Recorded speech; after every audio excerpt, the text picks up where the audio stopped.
Hello everyone, and welcome back to Resilience in Mind. It's your girl V, and today we're going to be talking about the housing market. So, I've been thinking for the longest, are we going into another housing crash? Is it going to be similar to 2008?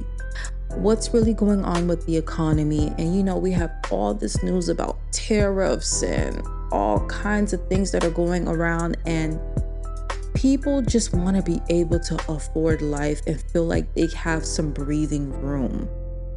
I came across this video on X, and it was this young man who was complaining about the affordability of the housing market. So I'm going to play that video for you guys real quick, and I will be right back. This is by far the most frustrating video that I've ever made. The ultimate question here is, how much better are we supposed to do? Let me explain. I'm a 30-year-old man getting married this summer, and my fiance and I want to buy a home, and we're ready for it. Between the two of us, we make well into the six figures, and something like this is exactly what we're looking for. We toured the home. We could picture our parents coming to visit us, the fence in backyard for the dog. It was going to be amazing. And it was within reason for us, priced at $340,000. We had no shot because it sold for $450,000. And I couldn't help but to think myself, there's no way that this makes any sort of sense. The more I dug, the worse and worse it got. Because in 2019, this same home sold for $230,000. So in 6 years, this home has doubled in price. And just to make things clear, this home today at $450,000 gives you a mortgage payment of $3,000. But in 2019 at $240,000, you would have had a payment of $1,300. For right around the same price as what that home sold for in 2019, you would get something like this in the same neighborhood today. And to just keep adding fuel to the fire, this home that sold for $650,000 back in 2021 when it was a brand new home sold for $419,000. So all you have to do is go back 4 years and you could have got a brand new build 3,000 square foot house for less than what you're getting for a 1,900 square foot used home that needs some love. So let me ask you, how much better are we supposed to do than our parents so that we can live the same life that they lived? And question number 2, is our current administration really going to get us out of this hole? You tell me.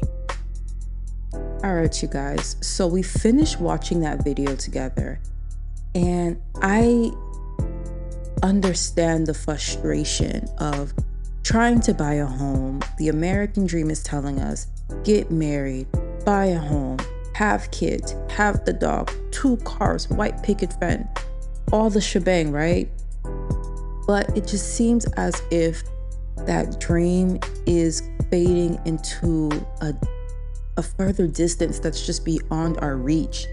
And it's so frustrating because we look at our parents and they were able to accomplish so much more with less. I remember talking to a family member, and they're a nurse as well, but they work for the government and they also do travel nursing.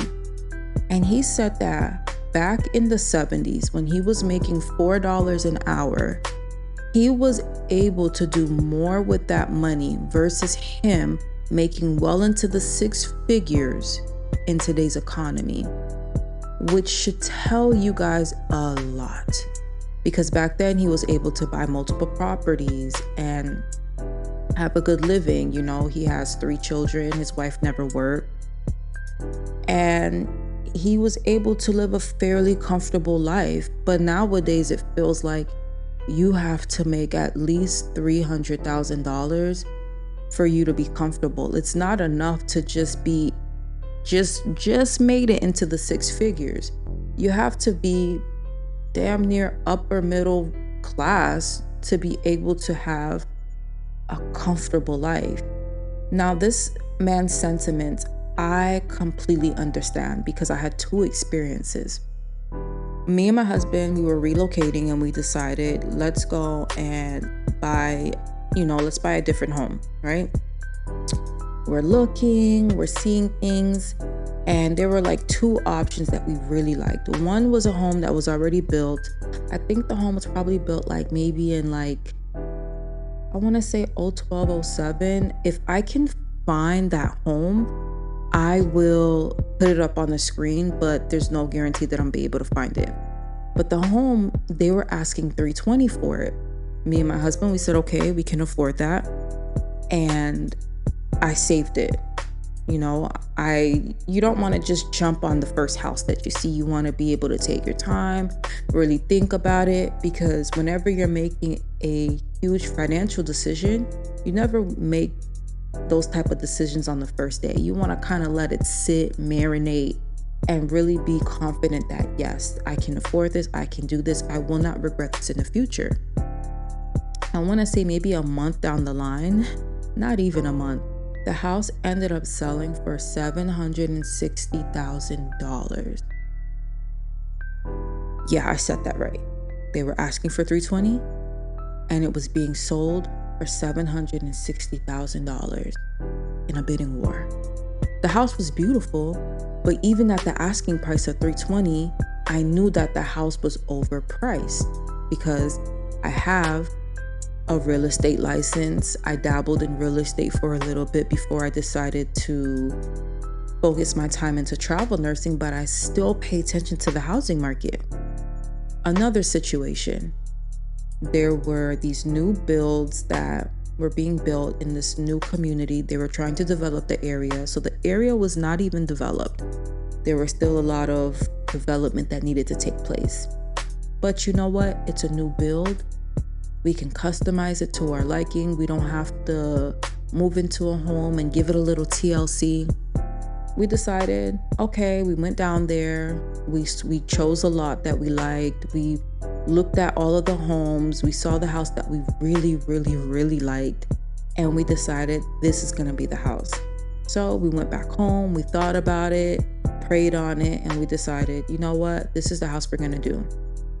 When we went to contact them about that home, 2 weeks later, we contacted them.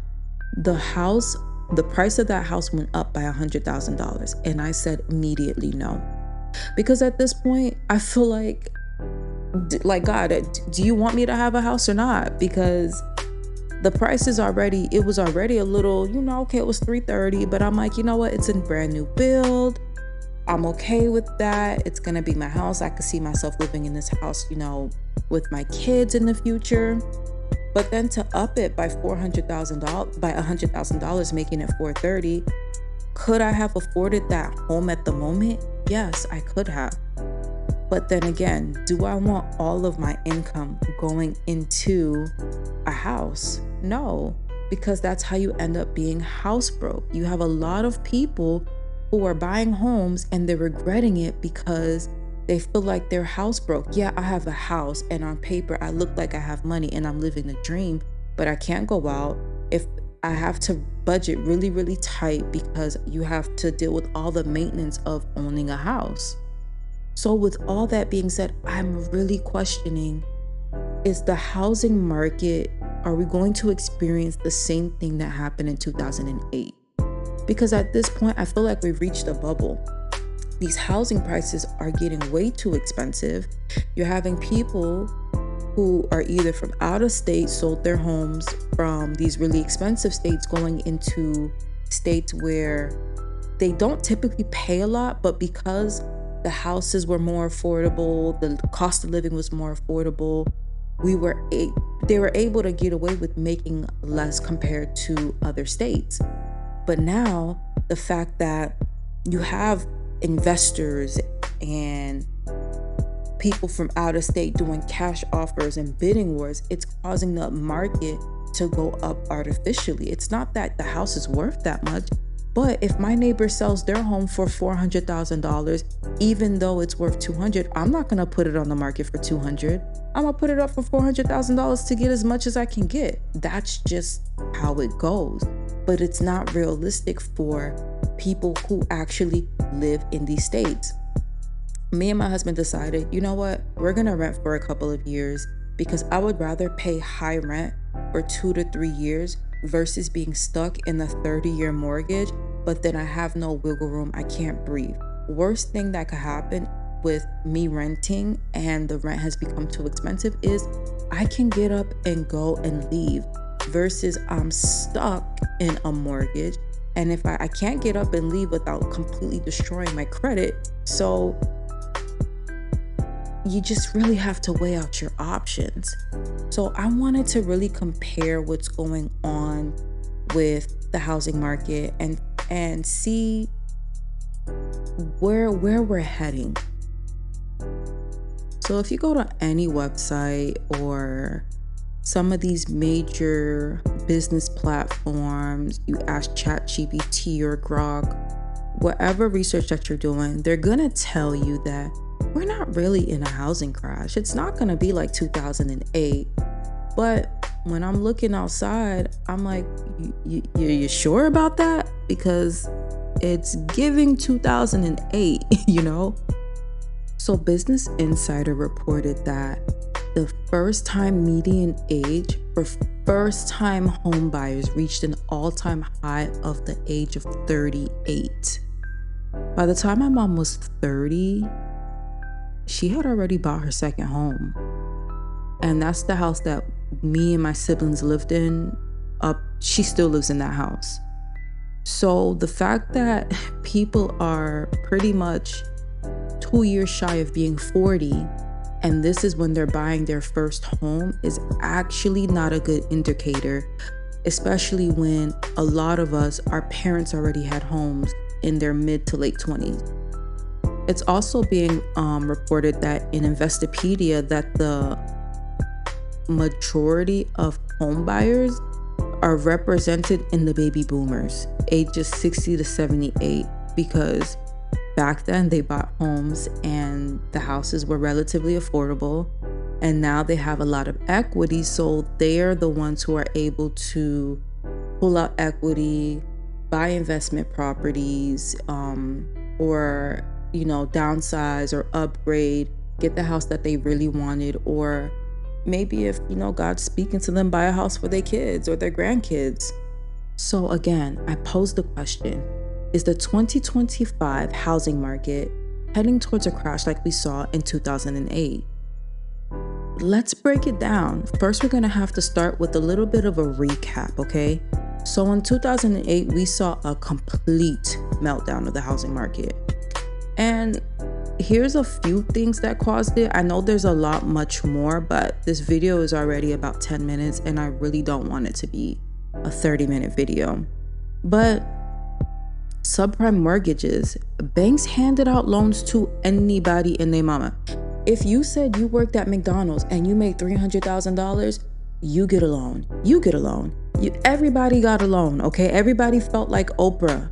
They were giving loans out to everybody, whether or not they knew that they could afford to pay these loans back. They didn't care because, again, whether or not you could pay the loan or not, I got paid. It's about me. I'm getting paid, right? Another major factor was adjustable rate mortgages. This really messed a lot of people up because let's say year one, interest rates are 1%. That's good for you, right? Because that means your mortgage is lower. But if in 2 years, the mortgage rate, the interest rates jump up to 8%, guess what? You're paying your loan on an 8% interest rate.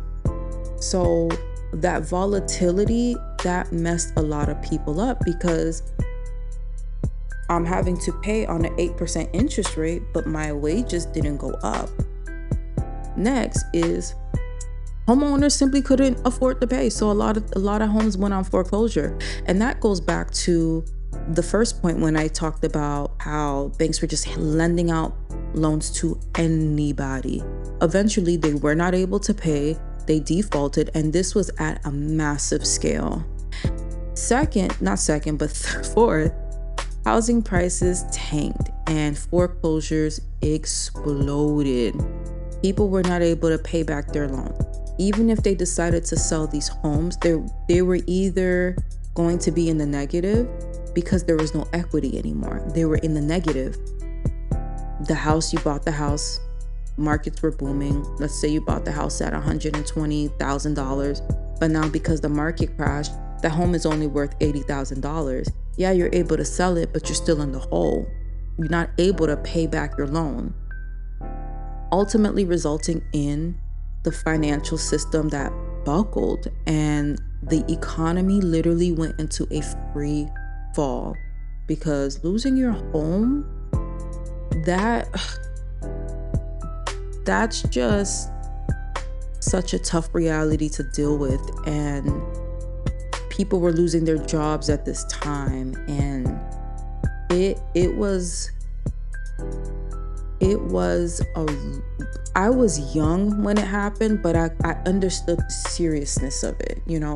I think I was probably middle school when it happened. I didn't quite understand it how I understand it now, but I was still old enough to understand that, wow, people are really going through tough times.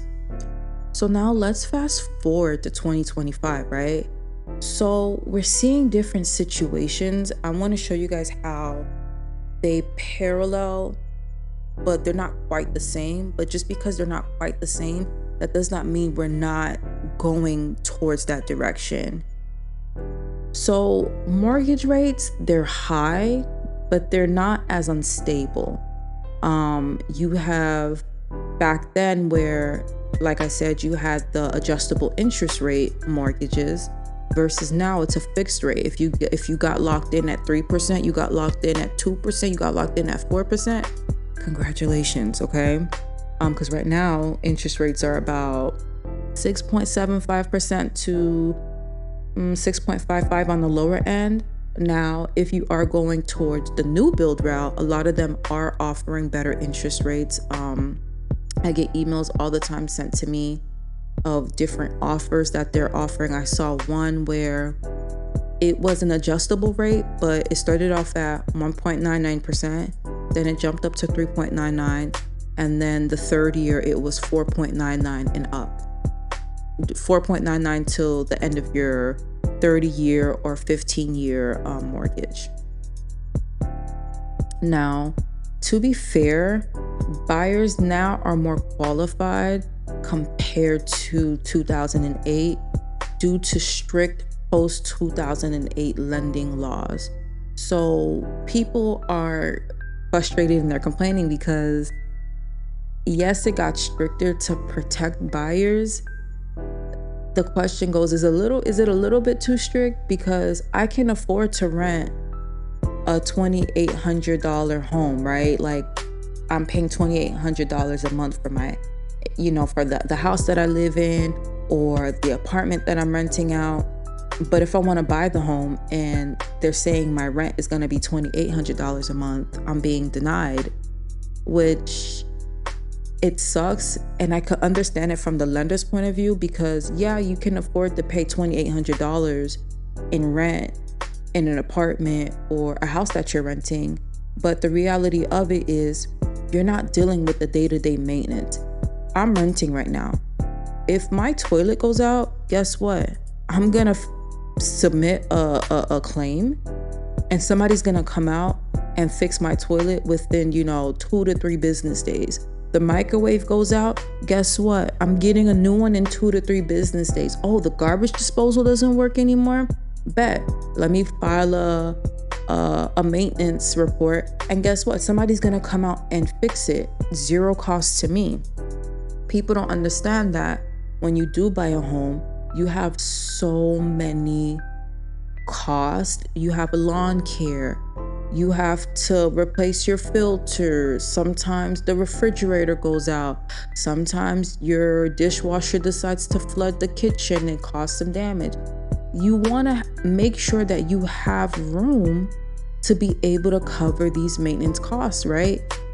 And we understand it's not every day that there's something breaking, but a lot of people in the US do not have $1,000 saved up for a rainy day. A lot of people in the US, you miss one day of work and that could really set you back 3 to 5 years because now you're trying to play catch up because a lot of us don't have a saving, which is why they made it a lot more harder and a lot more stricter to lend out these loans to people.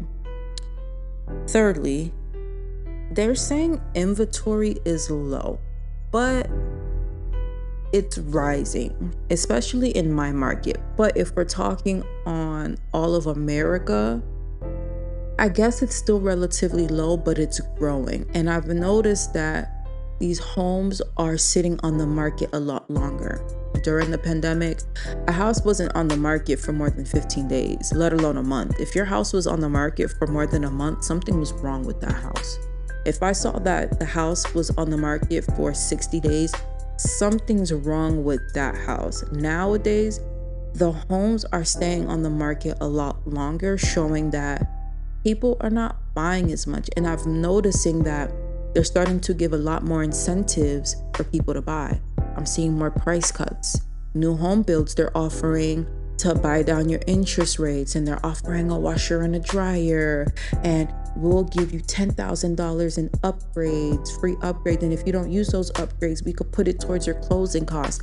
I literally got an email the other day from this, I don't want to say their name, y'all, but it's a large company. They build homes.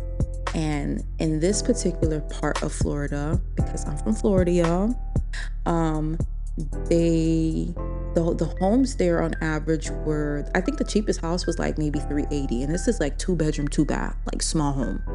And they were literally they were cutting off the prices like at $100,000.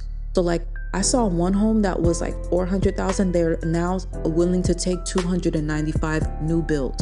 And they were offering $15,000 in incentives they were offering the $15,000 in closing costs and in other incentives. They were offering like so many amenities and deals that will come with this house because they're trying to sell. People are not buying, which to me, it's not a good sign. And again, demographics are shifting. We talked about this earlier. The boomers are dominating the market again. They are the ones with the equity. They're the ones who have the purchasing power because of when they decided to buy their homes. And it's not their fault. That's just how the cookies ended up crumbling, you know? So while the affordability issue is tough, we're not really seeing a widespread of defaults or credit crisis yet. Because remember, even though we're not seeing it now, but we feel like we're feeling we're feeling it, but it's like, I feel it, like, you know, when you have a gut feeling and you're like, I don't know, something's wrong, but nothing seems wrong. This is kind of that feeling right now that I have with the housing market. I'm seeing all the signs, everything is there, but I'm not really seeing that widespread of default and credit crisis, simply because, remember, a foreclosure process takes a long time for it to process. You don't just miss one payment and then boom, all right, girl, you got to get out. No, they'll try to work with you because they don't want you to default on these loans, because it looks bad on the banks as well. They're going to try to work with you. They're going to try to set up something. But like I said, it takes time for these things to happen. The market could be crashing right now, and it could take 2 to 3 years before we really even see the effects of it. Remember, the housing market is not like the stock market. The stock market, it goes up and down based on today's news, right? The housing market is not like that. The housing market could take anywhere from 6 months to a year just to start showing signs of what's really going on. So I'm going to put up this chart for you guys to look at because, you know, I love me a good chart. I'm a visual learner. I need to be able to see things to understand it. So we're going to talk about the factors, and we're going to compare it from 2008 to 2025. So one of the factors is the lending standards. In 2008, it was very loose. 2025, it's a lot more stricter, and as it should be. I don't blame them for that.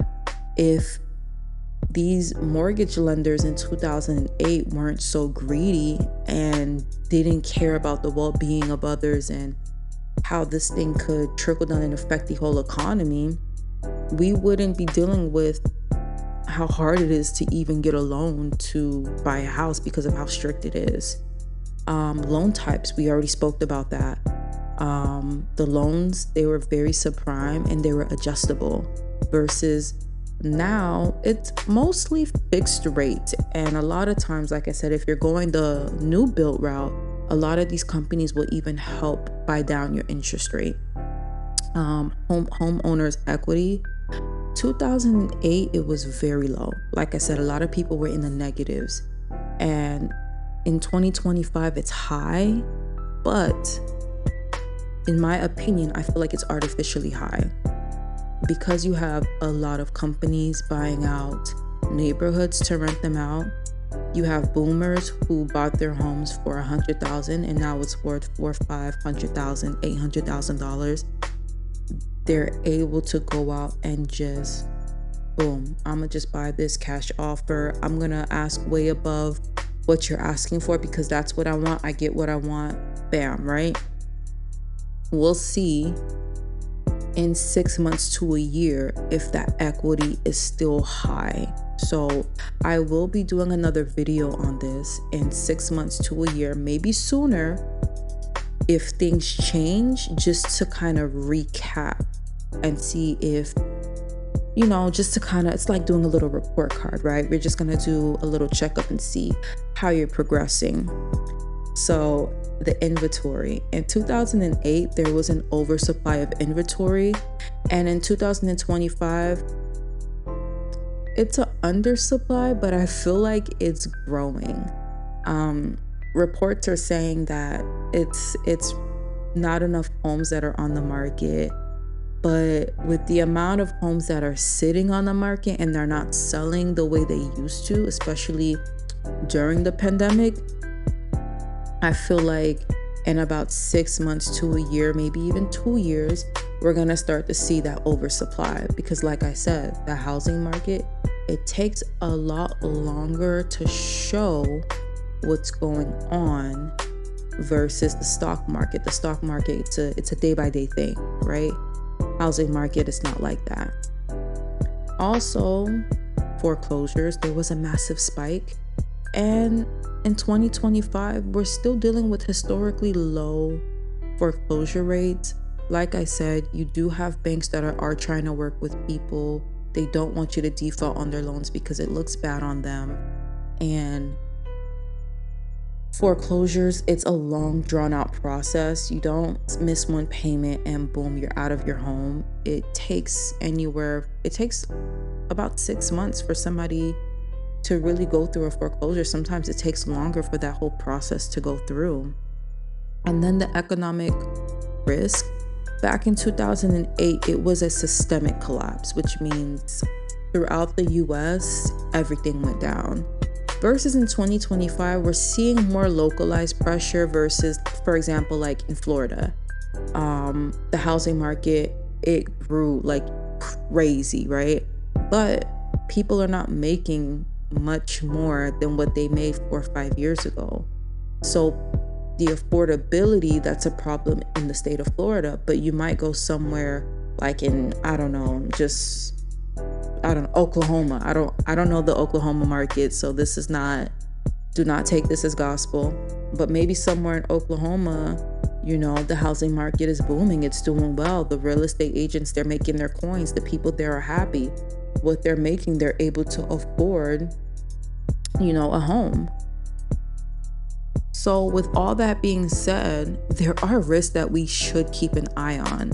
While it may not be 2008 all over again, that doesn't mean that this real estate market is bulletproof, because we are starting to see, and we are feeling the effects. And it's starting to feel like there's going to be a market crash. It may not be as grand and as big as 2008, but I would be lying if I would say that in the next 6 months to a year, the markets are going to go down. Things are going to be tougher, especially with tariffs. Even if, everything is American made, we still get a lot of our products from overseas. We still get quite a few things from overseas. So they're actually predicting that that can increase housing costs by about $9,000. So if you're thinking about buying, selling, or investing, make sure you're looking at your local market and come up with a long-term strategy. Now, thank you guys so much for watching my video. Like and subscribe if you want more breakdowns like this. Drop your questions down below and I'll cover them in future episodes. Like I said, I am gonna make another video on this in the future just to kind of do a report card and see how we're doing. So stay sharp, stay resilient, and I'll catch you guys in the next one.